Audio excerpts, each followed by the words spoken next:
wabarakatuh. Perkenalkan, nama saya Neva Repilda, mahasiswi semester 5, peminatan K3, Kesehatan Masyarakat Stikes Harapan Ibu Jambi.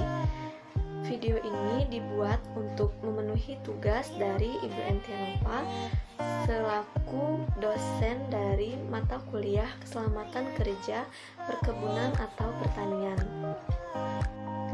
Di video ini saya membahas mengenai manajemen risiko di pertanian atau perkebunan. Sektor pertanian merupakan andalan untuk meningkatkan kesejahteraan sebagian masyarakat Indonesia, karena sebagian besar masyarakat Indonesia tinggal di desa dan bekerja di sektor pertanian. Jadi, sebagian besar masyarakat di Indonesia, lebih kurang 70% dari masyarakat di seluruh Indonesia bekerja sebagai petani. Selanjutnya yaitu manajemen adalah kemampuan atau keterampilan untuk memperoleh sesuatu hasil dalam rangka pencapaian tujuan. Teori manajemen dibagi menjadi 5. Yang pertama yaitu perencanaan, yang kedua organisasian, yang ketiga pemberian komando, yang keempat pengkoordinasian, dan yang kelima yaitu pengawasan atau controlling. Subsektor pertanian yang pertama yaitu subsektor tanaman pangan. Disebut subsektor tanaman pangan karena tanaman pangan biasanya diusahakan oleh rakyat. Yang kedua yaitu subsektor perkebunan. Subsektor perkebunan dibagi menjadi 2, yaitu subsektor perkebunan rakyat dan subsektor perkebunan besar.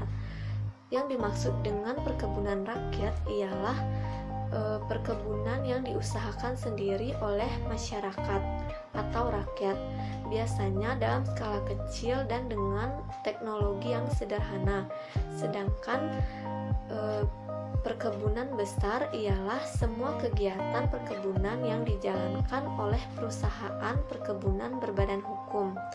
Yang ketiga yaitu subsektor kehutanan, terdiri atas 3 macam kegiatan, yaitu yang pertama penebangan kayu, yang kedua pengambilan hasil hutan, dan yang ketiga yaitu perburuan.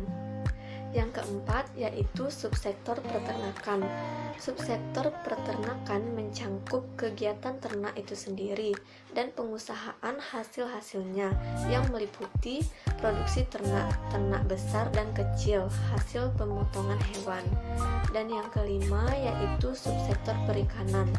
Subsektor perikanan meliputi semua hasil kegiatan perikanan laut dan perairan umum, pengolahan sederhana atas produk-produk perikanan seperti pengeringan dan pengasinan. Perkembangan dan peran sektor pertanian dalam perekonomian dibagi menjadi 3 pola atau jalur. Yang pertama yaitu jalur kapitalistik, yang kedua jalur sosialistik, dan yang ketiga yaitu jalur koperasi atau semi kapitalistik. Manajemen risiko di perkebunan atau pertanian. Yang pertama yaitu lemahnya struktur permodalan dan akses terhadap sumber permodalan. Yang kedua yaitu ketersediaan lahan dan masalah kesuburan tanah. Kesuburan tanah sebagai faktor produksi utama dalam pertanian. Permasalahannya bukan saja menyangkut makin terbatasnya lahan yang dapat dimanfaatkan petani, tetapi juga berkaitan dengan perilaku petani. Yang ketiga yaitu terbatasnya kemampuan dalam penguasaan teknologi.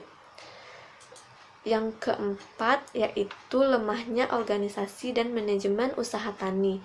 Organisasi merupakan wadah yang sangat penting dalam masyarakat, terutama kaitannya dengan penyampaian informasi atau top down dan penyaluran inspirasi atau bottom up para anggotanya.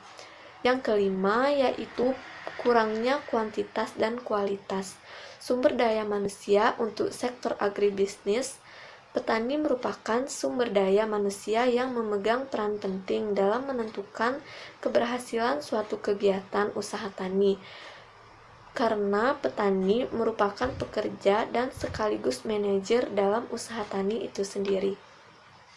Mungkin itu saja yang bisa saya sampaikan. Lebih dan kurangnya saya mohon maaf. Wassalamualaikum warahmatullahi wabarakatuh.